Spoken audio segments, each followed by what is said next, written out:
Hello hi welcome back to yet another video. This is your programming friend Piyush and आज के video में हम बात करने वाले हैं एक बहुत ही बड़ी खबर की जो कि हमें कल मिली।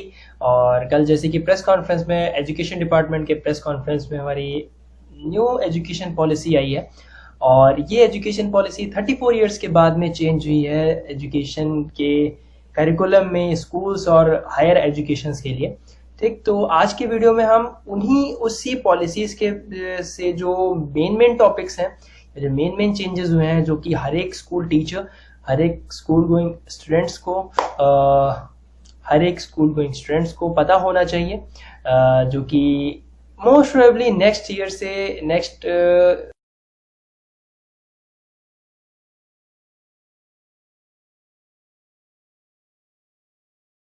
और जो लोग भी कॉम्पिटेटिव एग्जाम्स की तैयारी कर रहे हैं उनके लिए बहुत अच्छा रहेगा, क्योंकि अगर आपको जीके के बारे में पता चलेगा। ओके, सो बिना किसी देरी के शुरू करते हैं हम आज का वीडियो, और प्लीज एंड तक देखना जरूर। Okay, so let's go. ये सभी के लिए हो जाए शुरू। ठीक है, सो आज की वीडियो में हम यही बात करने वाले हैं। सो इस वीडियो को एंड तक देखना, कुछ एक नई चीजें पता चलेंगी। जो सबसे पहला बड़ा चेंज हमारे आया वो स्कूल के करिकुलम में आया कि उनके स्ट्रक्चर, करिकुलम स्ट्रक्चर या फिर पढ़ाने क्लासेस के बेस पे स्ट्रक्चर जो है। अभी तक हम किस तरीके से पढ़ते थे? अभी तक जो हमारा जो पुराना ओल्ड एकेडमिक स्ट्रक्चर था वो था पहले 10 साल, जिसमें 6 to 16 ईयर्स तक के बच्चे होते थे। देन फिर आगे के 2 साल यानी +2 वाले 11th और 12th, उसमें कौन से होते थे? उसमें 11th और 12th होते थे, जिसमें हमारे पास चॉइसेस होती थी कि हम कौन से सब्जेक्ट्स हमें पढ़ने हैं। और पहले के 10 साल हमें वो बेसिक सब्जेक्ट्स ही पढ़ाए जाते थे हर एक के लिए।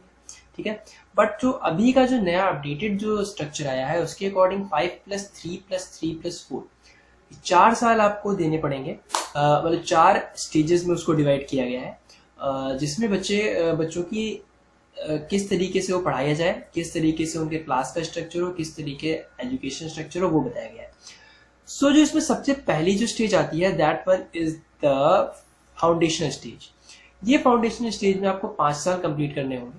हर एक बच्चे को 5 साल कंप्लीट करना होगा, जिसमें से पहले 3 साल जाएंगे बेसिक लर्निंग के लिए, जो कि स्कूल के बाहर या फिर प्री प्राइमरी एजुकेशन आप बोल सकते हो।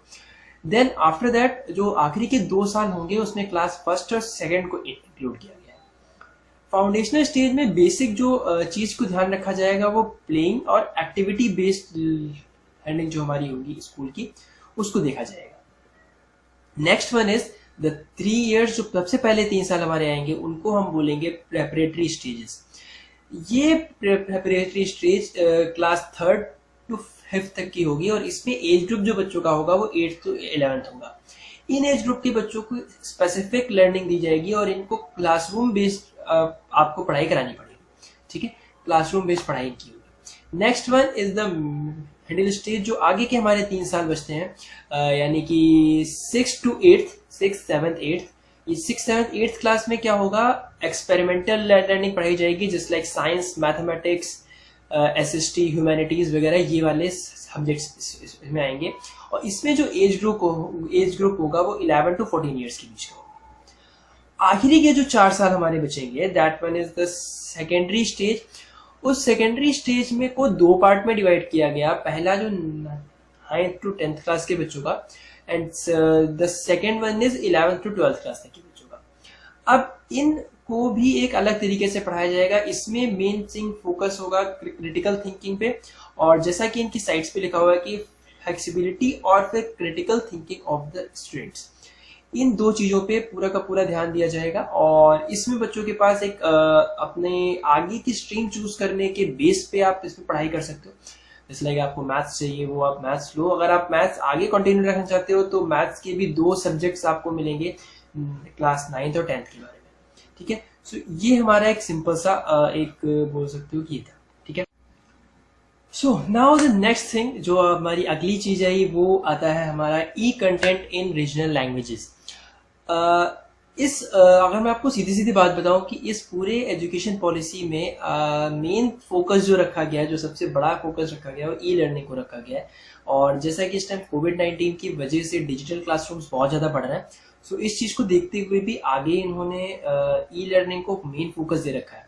तो ई लर्निंग को देखते हुए इन्होंने एक ऐसा प्रपोजल रखा है कि जो भी ई कंटेंट जो भी आएगा हमारे पास, बच्चों को जो ई कंटेंट पढ़ाया जाएगा वो सिर्फ 2 लैंग्वेज यानी कि इंग्लिश और हिंदी में ही नहीं, बल्कि 8 रीजनल लैंग्वेजेस, जो कि 8 इंडिया की रीजनल लैंग्वेजेस हैं, उनमें लॉन्च किया जाएगा, जिससे कि जो बच्चे इंग्लिश और हिंदी में अनकंफर्टेबल हैं उनके लिए भी ये बहुत ही ज़्यादा बेनिफिशियल हो सकता है।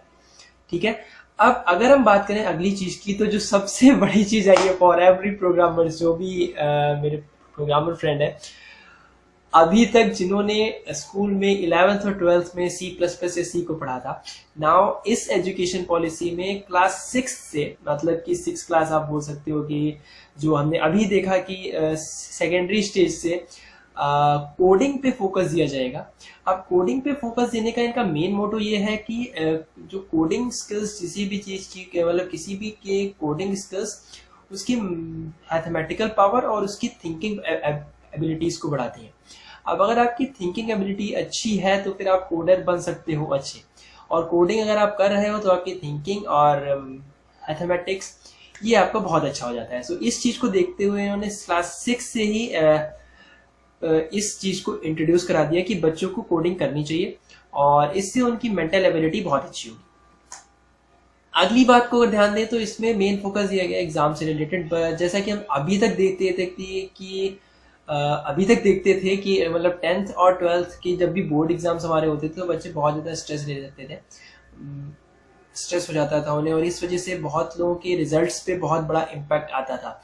इसलिए हम हमेशा देखते थे कि रिजल्ट की वजह से कुछ हो गया, या बच्चे की तबीयत खराब हो गई, या उनको प्रेशर ज़्यादा हो गया जिससे उनका रिजल्ट खराब हुआ। तो इस चीज़ को फोकस रखते हुए एग्जाम्स के लिए बहुत ही चीज़ अच्छी आई है। इसमें क्या किया गया है, इसमें एग्जाम्स को उसके स्ट्रेस कम करने के लिए उसके ऊपर फोकस थोड़ा सा कम दिया गया है कि उसको इतनी इंपॉर्टेंस नहीं दी जाए। अब जैसा आप देख सकते हो क्लास 3rd, 5th और 8th क्लास तक के बच्चों के लिए चाइल्ड्स बेसिक लर्निंग, मतलब कि बेसिक लर्निंग के बेस पे उनका टेस्ट लिया जाएगा। जो 3rd, 5th और 8th क्लास तक के बच्चे हैं, इन बच्चों वाले जो अभी तक उन्होंने पढ़ा, बेसिक लर्निंग जो आई, जो उनके छोटे मोटे सब्जेक्ट्स थे उनके बेस पे उनको पढ़ाया जाएगा। हर एक एग्जाम मेनली आप कह सकते हो 10th या 12th का जो बोर्ड एग्जाम होगा उसको भी 2 पार्ट में डिवाइड किया गया है। First one is objective level, the second one is descriptive. Objective में क्या होगा, एमसीक्यू टाइप क्वेश्चंस होंगे जो कि इनकी थिंकिंग, मेंटल और प्रैक्टिकल एबिलिटीज को बढ़ाएगा, उसके बारे में चेक करेगा। और जो डिस्क्रिप्टिव होंगे उसमें थोड़े से डिस्क्रिप्टिव क्वेश्चंस आएंगे, जैसे लाइक 5 मार्क्स 10 मार्क्स वाले क्वेश्चंस। सो ये चीज पे ज्यादा फोकस दिया गया है। ठीक, तो अगली बात अगर हम करें, next one is variable models for board exam. 10th और 12th के बोर्ड एग्जाम्स के लिए आने वाले कुछ सालों में, अभी नहीं, अभी ये चीज नहीं होने वाली लागू, लेकिन आने वाले कुछ सालों में इसमें बहुत सारा चेंज आएगा कि किस तरीके से एग्जाम देने। अभी तक हम सिर्फ साल में एक बार एग्जाम देते थे, बट इस बार क्या होगा, एनुअल, सेमेस्टर वाइज और या फिर मॉड्यूलर बेस्ड, इन 3 में से कोई एक चीज चूज करी जाएगी। और मोस्ट प्रोबेबली मुझे लगता है कि सेमेस्टर बेस्ड एग्जाम्स होंगे, कि साल में 2 बार एग्जाम होगा हमारे लिए। और जैसा कि अभी जैसे जेई मेंस और अलग जो कॉम्पिटिटिव एग्जाम्स है उनमें भी यही कर दिया गया। मेंस के भी 2 एग्जाम होते हैं, जो कि आईआईटी का एंट्रेंस होता है कि पहला हमारा दिसंबर में हो जाता है, फिर अप्रैल में होता है। जब मेरा टाइम था, मेरे टाइम में एक ही एग्जाम होता था अप्रैल तक, और जो कि अभी 2-3 सालों पहले तक ही होता था। एक और चीज उन्होंने नई इंट्रोड्यूस करी है, adult learning. Adult learning means कि जो भी स्कूल से ज्यादा, मतलब जिनकी एज ज्यादा हो गई, अगर वो भी पढ़ना चाहें, सो उनके लिए भी स्कूल्स और कॉलेजेस में पढ़ाई की सुविधा उपलब्ध कराई जाएगी, फैसिलिटीज प्रोवाइड कराई जाएगी। और स्कूल्स इसे आफ्टर स्कूल आवर्स, मतलब कि जब जो बेसिक स्कूल आवर्स होते हैं 10th 12th मतलब 12th तक के बच्चों के लिए, उसके बाद के 1 या 2 घंटे निकाल के एडल्ट लर्निंग उसमें पढ़ाएंगे, मतलब एडल्ट्स को पढ़ाया जाएगा। और इसमें जो मेन फोकस आएगा वो टेक बेस्ड लर्निंग होगा, मतलब कि ऑनलाइन बेस्ड जो होगी लर्निंग वो होगी। ई लर्निंग को मेन फोकस दिया जाएगा कि जो भी घर पे बैठे हुए हैं, नहीं आ सकते स्कूल, तो उनके लिए ई लर्निंग, ई फैसिलिटीज इसमें प्रोवाइड करी जाएंगी, वो भी विद 8 रीजनल लैंग्वेजेस। जितने भी फैसिलिटीज आएंगी ई लर्निंग की वो 8 रीजनल लैंग्वेजेस में आएंगी। ओके, सो अगली बात करें तो the main thing is vocational studies. अब वोकेशनल स्टडीज क्या है कि किसी बच्चों को बहुत होता था कि उन्हें इस चीज में इंटरेस्ट है, इस चीज में इंटरेस्ट है, बट वो स्कूल के टाइम पे उनको एक फिजिक्स, केमिस्ट्री, मैथ, बायो और आर्ट्स इन्हीं सब चीज़ों पे ध्यान दिया जाता था, और इसको बहुत ही कम स्कूल इसको प्रोवाइड कराते थे। जैसे लाइक डांस की क्लासेस, म्यूजिक क्लासेस बहुत कम होती थी। इसमें क्या, इस स्कीम में एक नई चीज़ अपडेट करी गई कि हर एक स्टूडेंट को, जितने भी स्टूडेंट हैं उनमें से हर एक स्टूडेंट को कोई एक ना एक एटलीस्ट वन वोकेशनल ट्रेनिंग दी जाएगी। अब वो उनके इंटरेस्ट पे बेस्ड होगा कि वो किस तरीके से उसको हैंडल करते हैं, वो मतलब किस तरीके से उसको देखते हैं और उन्हें क्या चीज़ें सीखनी है, तो वो अपने बेस्ड पे एटलीस्ट वन, और आप जितनी चाहो उतनी कर सकते हो। ठीक है। जो भी मेरे स्कूल फ्रेंड जो भी स्कूल में है अभी, और अभी 6th और 8th में है, बिकॉज मुझे पता चला कि दैट मेरे कुछ वीडियोस स्कूल के मेरे दोस्त भी देखते हैं, उनके लिए भी अच्छी चीज़ है। और जो भी स्कूल के टीचर्स वगैरह देख रहे हैं तो उनके लिए भी है कि आपको अपने स्कूल में ये चीज़ें इंट्रोड्यूस करानी चाहिए। और जब तक आप इसका क्यों वेट करो कि अब जब पॉलिसी आएगी तभी हम कराएंगे, आपको अभी से ये चीज़ करानी चाहिए, जिससे बच्चों की थोड़ी स्किल्स बढ़े। पढ़ाई के साथ साथ स्किल्स भी बहुत जरूरी है, और इसमें चीज़ यही है कि मोर फोकस होगा स्किल्स पे, more focus on the skills of the students, skills पे ज़्यादा फोकस दे करके स्किल्स प्लस जो एजुकेशन होती है वो तो होती है। ठीक है। अगली अगर हम बात करें तो एनसीसी विंग्स, हर एक स्कूल में जो है हमारे एजुकेशन डिपार्टमेंट है उसने बोला है कि सेकेंडरी और हायर सेकेंडरी स्कूल्स में एक एनसीसी विंग्स होंगे। ये स्कूल डिसाइड करेगा कि वो किस तरीके से उस चीज को हैंडल करता है, but it should be compulsory, और ये आने वाले कुछ सालों में ये सब अप्लाई होने वाला है। उसमें से कुछ जो भी मेरे फ्रेंड जवाहर नवोदय विद्यालय का एंट्रेंस भरने वाले हैं, क्योंकि ये बहुत ही अच्छा कॉलेज है, आई मीन स्कूल है, जो कि बच्चों को बहुत ही अच्छी ट्रेनिंग देता है। और मेन थिंग होती थी कि इसमें हॉस्टल फीस बहुत ज़्यादा होती थी, या कभी कभी जो भी गरीब बच्चे हैं जो नहीं इस चीज़ को अफोर्ड कर सकते, उनको इस चीज़ को रुकना पड़ता था, उन्हें कॉलेज स्कूल से बाहर कहीं रूम लेके रहना पड़ता था।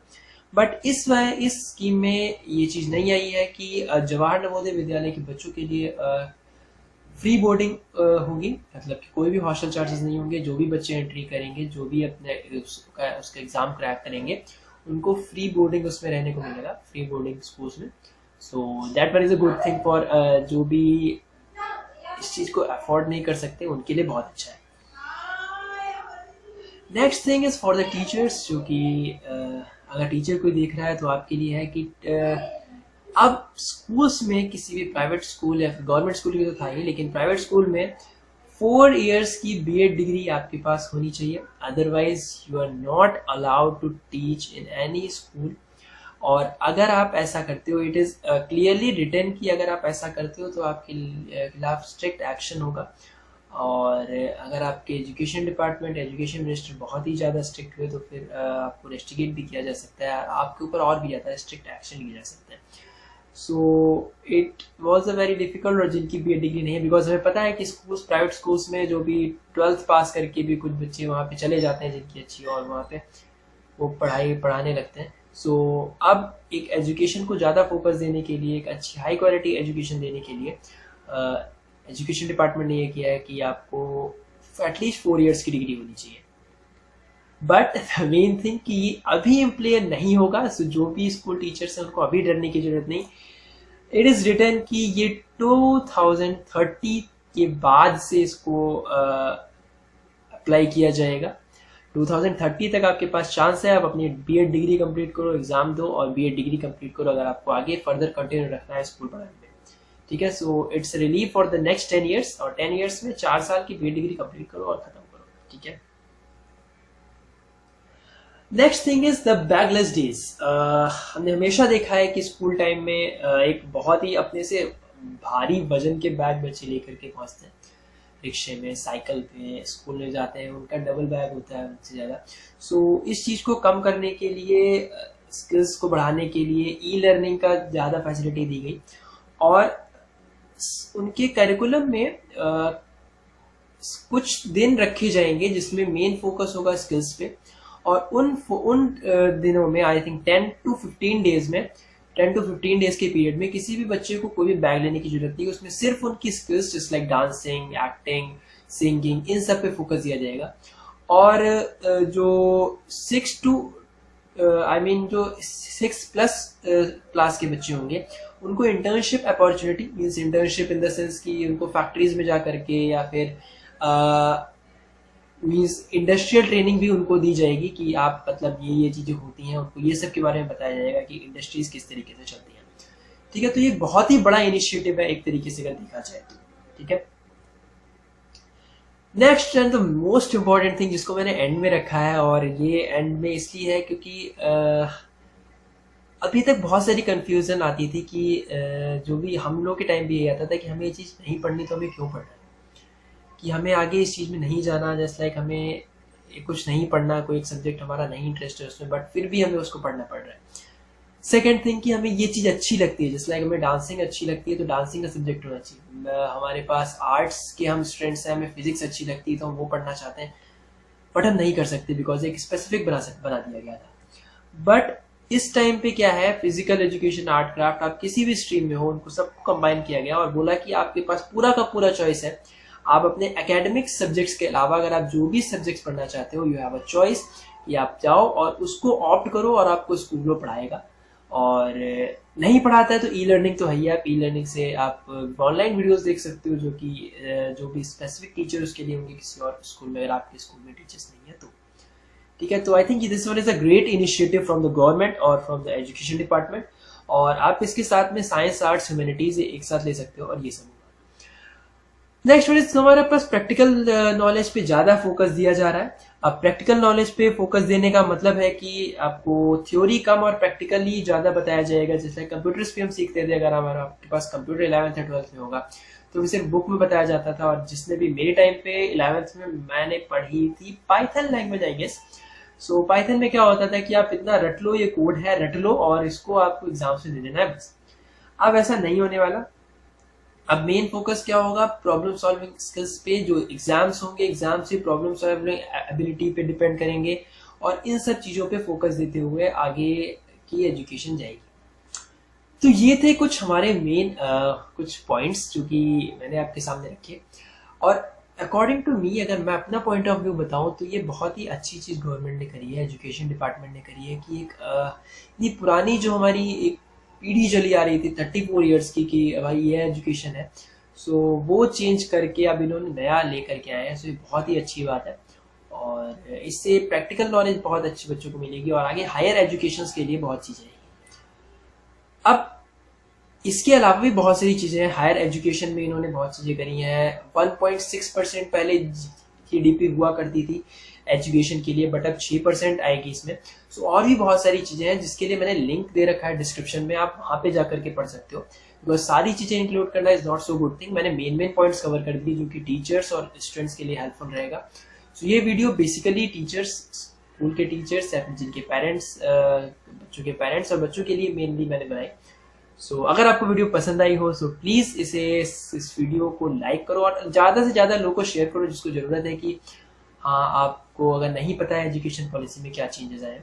और अगर यार मेरा चैनल पसंद आया हो तो प्लीज एक बार सब्सक्राइब कर ही देना। ठीक है, सो मिलते हैं अगले वीडियो में एक नए वीडियो के साथ। और बेसिकली हम जेंगो की सीरीज कर रहे थे तो जेंगो कंटेंट रखेंगे, और आई एम मेकिंग 2 और 3 वीडियोस जो कि एक साथ आएंगे एक दिन के बाद, बिकॉज वो फिर एक बीच में रह जाता है। Okay, so that's it for today. I hope you enjoyed this video, so please subscribe my channel, and till then, goodbye, tata, take care, and happy coding. Bye bye.